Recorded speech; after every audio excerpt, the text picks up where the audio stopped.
It is absolutely pouring out today, and my little office area here is getting flooded. Thankfully, I am under the roof of the shed, and it's a good time to have a little chat. Hi, friends. Welcome back to A Christian Woman's Journey. I am out here by my shed again. This time it is rainy, chilly. I have my jacket on. So we have a little bit of time to chat before I maybe get too cold and need to go back in.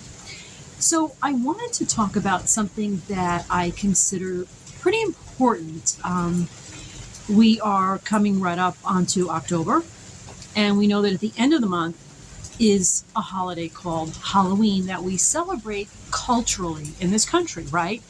And I would say in Christian communities, it's gotten a lot more attention. A lot more people are becoming convicted about deciding as Christians not to celebrate Halloween.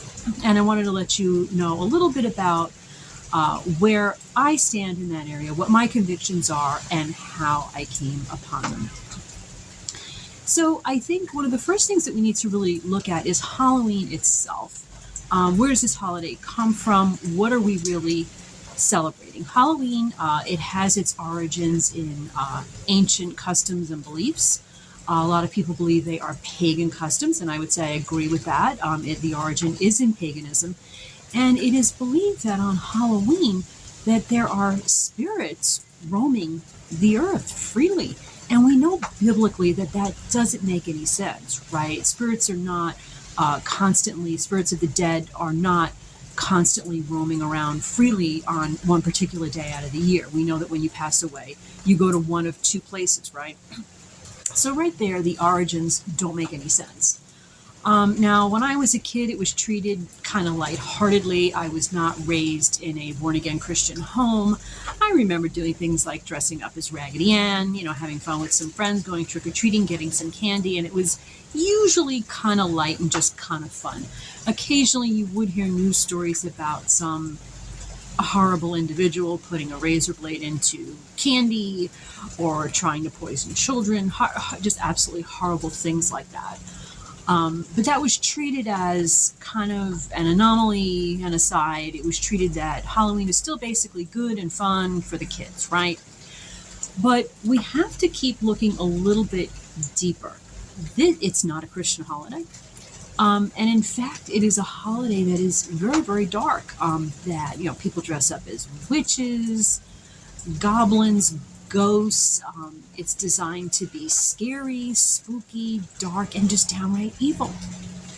And I think if we look at how people are treating the holiday, that's even evolving and almost like nothing can quite be scary enough, right? We had in my area, we had I don't know if they still put this up, but there are a couple of streets where people really go all out and decorate and try to make it scary for the kids. And there was one area in particular where someone had taken severed dolls' heads and put them like all through the trees and the bushes along this one particular street. Now, just absolutely sick, absolutely insane. I don't know who would think that was a good idea, who would want to do that, who would think that wouldn't really scare kids, not be fun at all. But to the credit to the people in my area, there have been complaints.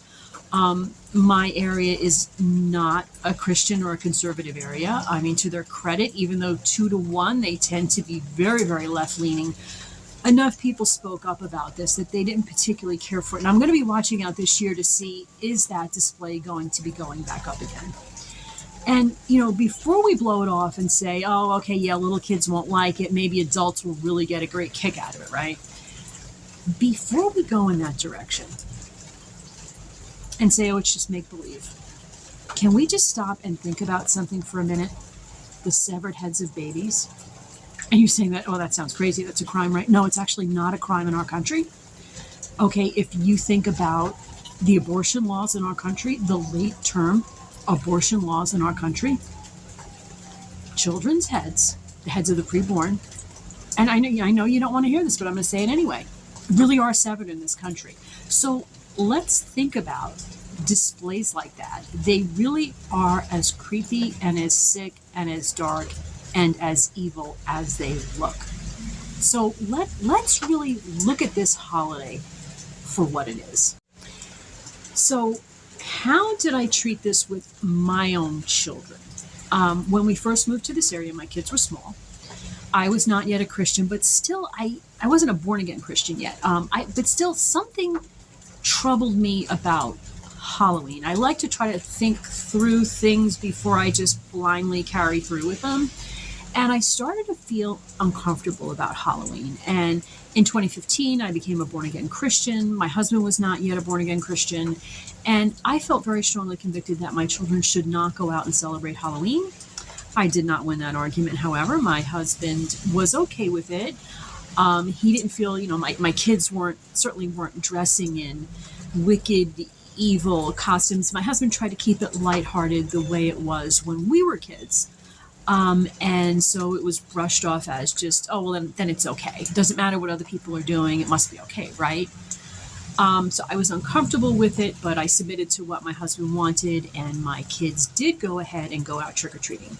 I can tell you today, though, that I feel very, very differently from just letting that happen. Today, and my husband would agree with me too, if we had small children, they would not be participating. So I wanted to present a little bit of scripture as well. If you are a Bible-based Christian, like I am, you're saying right now, where's the scripture? I need the scripture, right? And you can probably think of some verses off the top of your head. So what I did was I went ahead and I looked up a few verses that I will present right now that I think can go a long way toward convincing Christians that this is not only not our holiday, it's really celebrating quite the opposite of anything that could be called Christian. Let's look at some verses. We have 2 Corinthians 6, verse 14.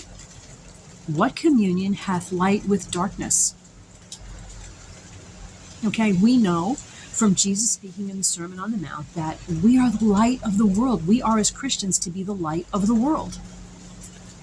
1 John 1, verse 5 reminds us that God is light, and in him is no darkness at all. There is no arguing that Christianity has to do with what is good and right and light. And Halloween goes out of its way this holiday to celebrate the opposite, evil and darkness. Let's look at some more scripture. Philippians 4, verse 8 urges us to dwell on what is pure and good. Now, I'm pretty big on awareness. I think we have to be aware about what's going on out there. But we are clearly told in Scripture that as Christians, we don't dwell on that. We dwell on the good. Ephesians 5, verse 11. And have no fellowship with the unfruitful works of darkness, but rather reprove them. That's pretty strong, right?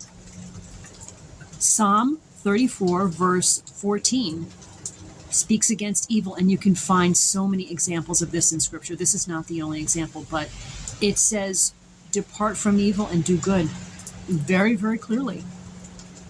James 4, verse 4 tells us that friendship with the world is enmity with God. And again, if that's not enough for you, I could have pulled up, that's a handful of scripture right there, which even one verse of scripture is enough, right? But I could just keep pulling up scripture and scripture and scripture and scripture that guides us as Christians where we should have our focus, what we should participate in versus what we should not participate in. Okay, so you might be saying, my mind has been juggling with this for a while. Maybe you have a spouse that is not on the same page. It's complex, right? Especially when it's something that you've been doing all your life. It's part of your culture. You've normalized it. You've had fun with it as a kid.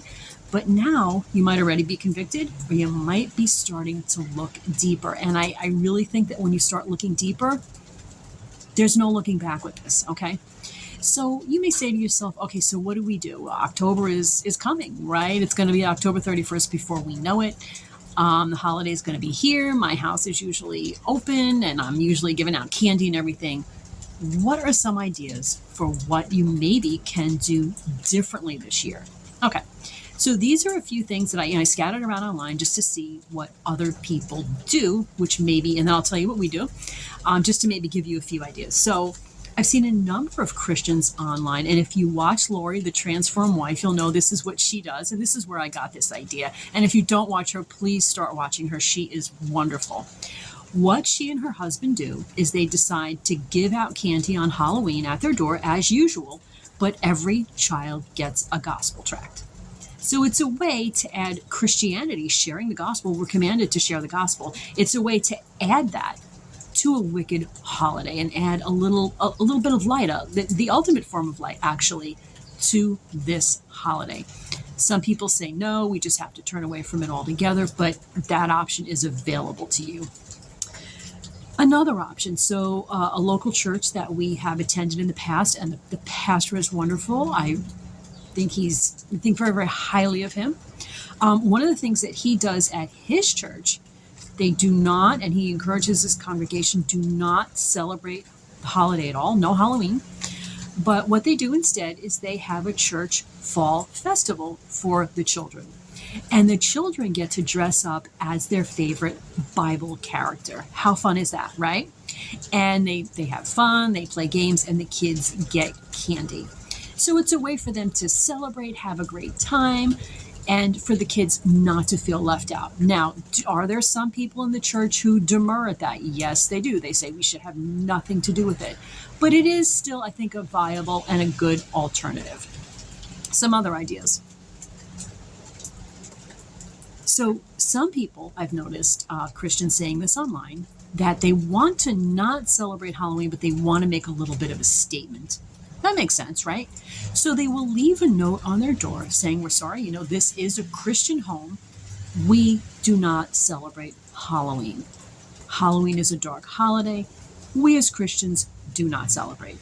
It's an option where you can just not celebrate and you can make a little bit of a statement, right?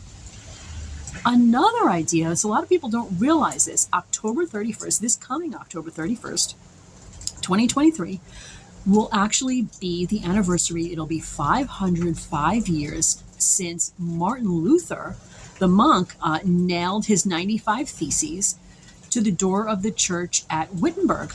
Okay, essentially really starting the Protestant Reformation, right? So there are people who celebrate Reformation Day on that day. Okay, and as I've looked it up just a little bit online, it is actually, there are things that you can do to celebrate Reformation Day. We don't do it in my family. There are even things supposedly that you can cook and can make something of it. I suppose if you wanted to even do a Reformation Day display in front of your home and you wanted to make a little bit of a statement, you could probably do that as well. Or last but not least, you could do what we do. We just shut off the lights and pretend like it's any old other day. We pretend like Halloween does not exist. Okay, so if you want to share your ideas, what do you do on Halloween? What are your convictions? Do you have any questions? How are you feeling about this? Feel free to share in the comments. And if you are enjoying these videos, we would love it if you joined our community and liked and subscribed. Okay, friends, to God be the glory. Talk to you later. Bye.